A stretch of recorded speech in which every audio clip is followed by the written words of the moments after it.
안녕하세요. 기독교의 모든 것 한길교회 손재익 목사입니다. 교회는 중요한 세 가지 직분이 있는데요. 목사, 장로, 집사 이 세 가지가 중요한 직분이죠. 이 세 직분을 항존직이라고 하는데요. 이 항존직이라는 말은 간혹 어떤 분들은 오해를 하시는 경우가 있는데 한번 목사가 되면 그 사람은 죽을 때까지 목사다 이렇게 오해하시는 분이 있는데 그런 뜻은 아니고요. 교회가 이 세상에 존재하는 한 항상 있어야 하는 직분이다 라고 해서 항존직이라고 합니다. 이 세 가지 직분은 교회에서 아주 중요한 역할을 감당하기 때문에 반드시 있어야 되는 것이죠. 이 세 가지 직분이 참 중요하고 이 세 직분뿐만 아니라 사실 모든 성도들이 다 중요한데요. 그 가운데서도 특별히 중요한 직분을 말하라고 하면 목사라는 직분이겠죠. 목사라는 직분이 중요한 이유는 목사가 하는 일이 굉장히 중요하기 때문입니다. 목사라는 한 개인 혹은 그 사람이 중요한 게 아니라 그가 감당하는 직분이 중요하기 때문인데요. 목사는 우리가 잘 아는 대로 설교를 하는 사람입니다. 하나님의 말씀을 가르치는 사람이죠. 그래서 하나님의 말씀을 잘 가르쳐야 되기 때문에 중요하고요.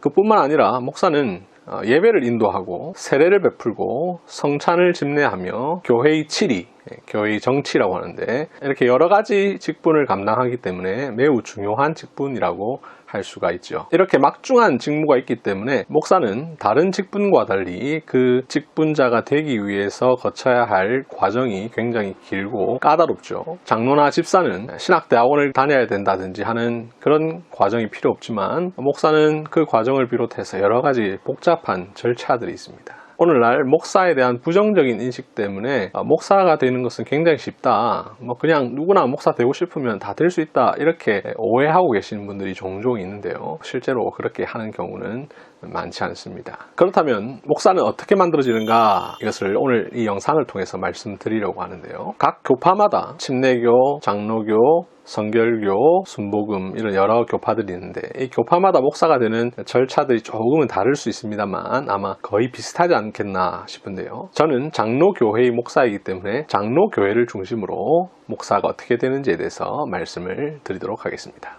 먼저 목사가 되기 위해서는 목사가 되고 싶은 마음이 있어야 되겠죠. 우리가 흔히 평양감사도 자기가 하기 싫으면 할 수 없다 이런 말을 하는데요. 목사도 자기가 목사가 되고 싶은 마음이 있어야 됩니다. 일평생을 목사라는 직분자로 섬기면서 하나님의 말씀을 전하고 주의 교회를 위해서 헌신하겠다라는 그런 마음이 있어야 되겠죠. 일단 이런 마음을 가진 사람이 목사가 될 수 있는데요. 그런데 이 마음은 그냥 우리가 일반적으로 장래 희망이 뭐다, 나는 대통령이 되고 싶다, 나는 사업가가 되고 싶다 이런 내가 중심이 되는 그런 마음이 아니라 하나님께서 주신 마음이어야 하는데요. 그래서 이것을 소명이라고 합니다. 한자로 소명이고 우리말로 하면 부르심이죠. 그런데 내 마음에 목사가 되고자 하는 마음, 이걸 하나님께서 주셨다라고 할 때 이 마음을 잠시 후에 말씀드릴 것과 구분짓기 위해서 흔히 내적 소명이라고 합니다. 내 마음 안에 부르심을 주시는 것이죠. 다음으로 외적 소명인데요. 자, 그렇다면 내 마음에 하나님께서 목사로 살기를 원하신다, 그 마음을 주셨다라고 할 때에 그 마음이 진짜인지 아닌지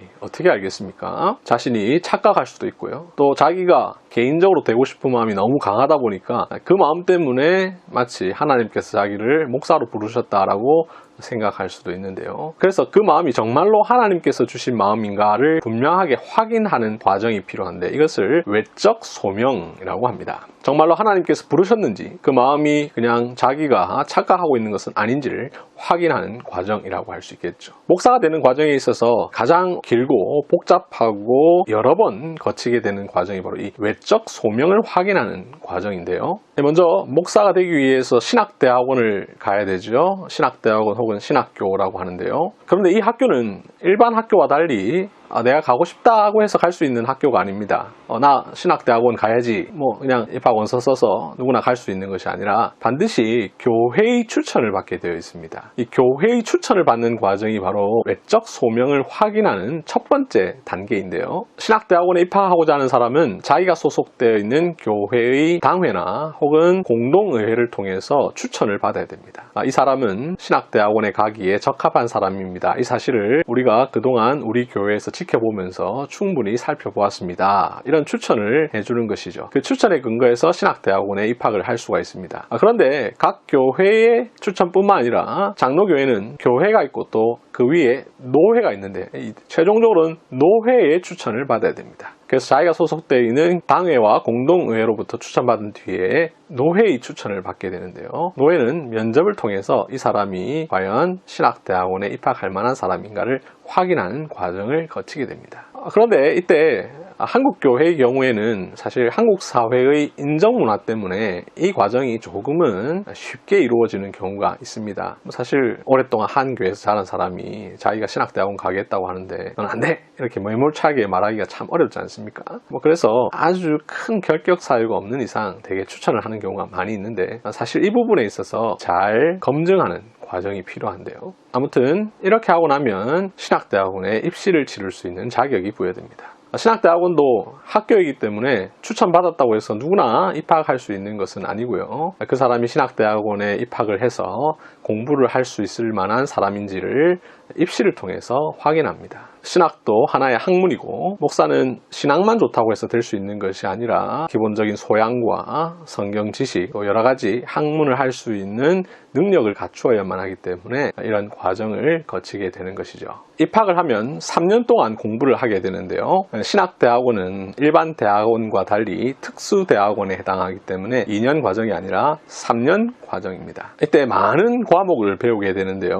성경 원어에 해당하는 히브리어와 헬라어는 물론이고 구약, 신약, 조직신학, 그리고 설교학, 예배학, 교회정치 이 외에도 많은 과목들을 배우게 됩니다. 신학대학원은 일반 대학원과 달리 특수대학원이기 때문에 공부해야 할 분량도 굉장히 많습니다. 3년 동안 약 100학점 정도의 수업을 듣게 되는데요. 수업뿐만 아니라 매일 새벽 기도회가 있고요. 오전 수업을 마치고 나면 점심시간마다 점심 식사를 하기 전에 경건회를 1시간 정도 하게 됩니다. 그러니 굉장히 많은 시간을 학교에서 공부와 기도와 경건 훈련으로 보내게 되는 것이죠. 거의 3년 동안 쉴 틈 없이 공부를 한다고 보시면 됩니다. 또 주말에는 각자 교회로 가서 대개 전도사 사역을 감당하기 때문에 주중에 전도사로서 또 해야 할 설교 준비나 여러 가지 일들을 또 처리를 해야 되거든요. 그러니까 일주일 내내 눈, 코 뜰 새 없이 바쁘게 생활을 하게 됩니다. 또 중간중간마다 크고 작은 시험들이 많이 있고 과제도 많이 있는데요. 특히 성경 시험이 있습니다. 구약과 신약 각각 성경 시험이 있는데 이 성경 시험의 경우에 패스와 페일이 있는데 패스를 하지 못하면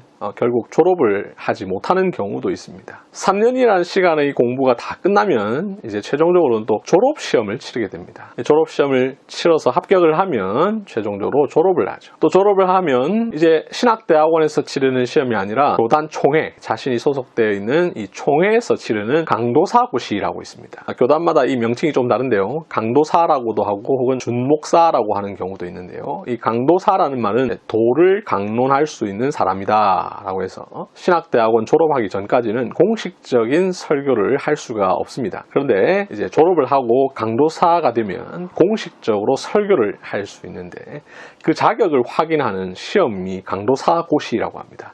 이 강도사고시를 최종적으로 치르게 되면 이제 강도사가 되죠. 그리고 강도사가 되면 교단마다 조금씩은 다릅니다만 2년 혹은 3년 혹은 1년 동안 강도사 기간을 거치게 되는데요. 이 기간은 일종의 목회 수련 기간이라고 보시면 되겠습니다. 일종의 인턴과 같은 기간이라고 보시면 되겠죠. 이 기간을 모두 마쳐야 비로소 목사가 될 수가 있는데요. 이 기간을 다 끝났다고 해서 무조건 다 목사가 될 수 있는 것은 또 아닌데요. 개최 교회의 청빙을 받아야 하는데요.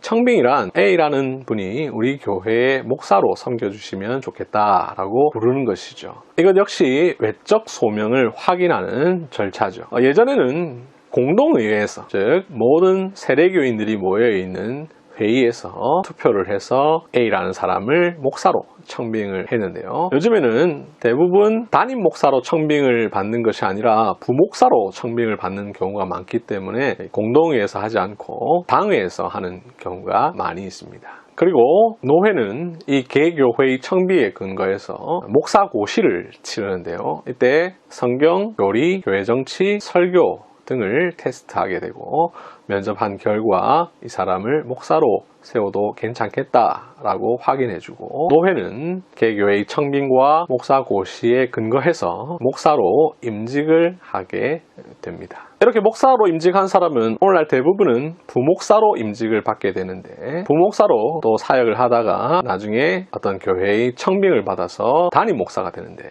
이때는 당회의 청빙이 아니라 공동의회, 즉 세례교인이 모인 회의에서 투표를 해서 A라는 목사님을 우리 교회의 담임 목사로 청빙하고 싶다. 이렇게 하면 이제 최종적으로 그 사람이 담임 목사로 청빙을 받아서 일평생 목사로서 섬기게 되죠.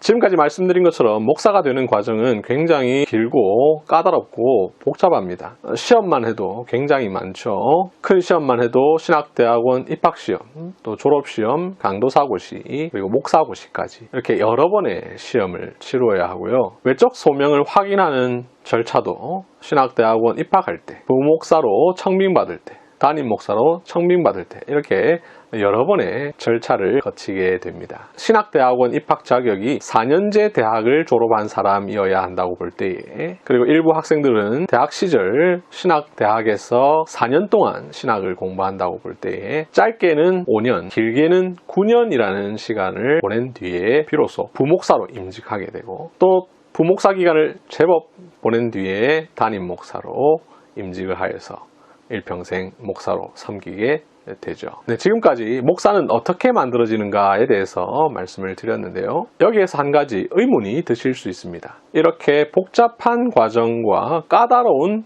절차를 거쳐서 목사가 되었는데도 불구하고 왜 우리 주변에는 이상한 목사들, 잘못된 목사들이 많이 있는가라는 것이죠.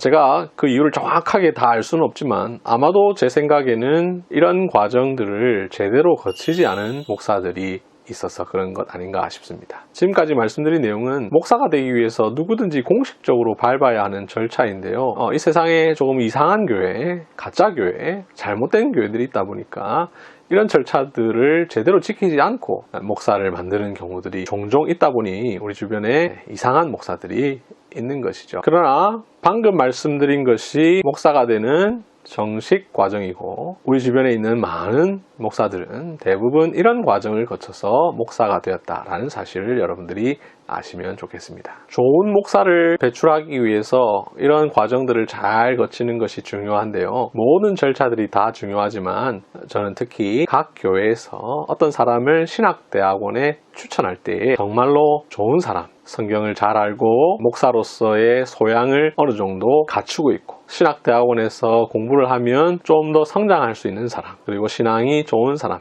윤리적으로 도덕적으로 분명한 사람, 이런 사람을 잘 추천해서 보내주는 것이 가장 중요하다고 생각합니다. 앞서도 말씀드렸지만 한국 정서상 한번 신학대학원에 입학하고 나면 그 사람을 중간에 탈락시키기란 굉장히 어려운 일이죠. 그렇기 때문에 처음에 좋은 사람을 추천해서 신학대학원에 입학시켜야 합니다. 그리고 그 사람은 우리 교회의 담임 목사로 와도 좋은 분이다, 이런 마음으로 추천을 해야 합니다. 그럴 때에 좋은 목사가 이 세상에 많이 나올 수가 있게 되는 것이죠. 한국교회가 수적으로 많이 성장하던 시절에는 너도 나도 목사가 되려고 하는 사람들이 많이 있었습니다. 그러나 이제 한국교회가 점점점 수적 성장을 멈추고 있는 현 시점에는 목사가 되려고 하는 사람들이 줄어들고 있는데요. 이렇게 줄어들다 보면 또 양질의 목회자를 양성하기가 어렵죠. 많은 사람이 되고자 해야 그 경쟁에 의해서 양질의 목회자가 배출되게 되는데 이 영상을 찍고 있는 2021년 현 시점에 신학대학원의 입학 지원율이 거의 1:1 혹은 미달에 이르는 상황에 이르렀고 신학대학의 경우 거의 대부분의 학교가 미달 상황에 이르렀는데요. 이러한 시대일수록 더더욱 각 교회에서 참으로 좋은 사람들을 신학대학원에 입학시켜서 한국교회가 좋은 목사들을 많이 배출하여서 오고 오는 교회에 예배를 인도하고 말씀을 선포하고 성례를 집례할 좋은 목사를 배출할 수 있는 그런 한국교회, 그래서 오고 오는 교회가 더욱더 든든히 세워지는 교회가 되어야 할 것입니다. 이 영상 잘 들어주셔서 감사합니다.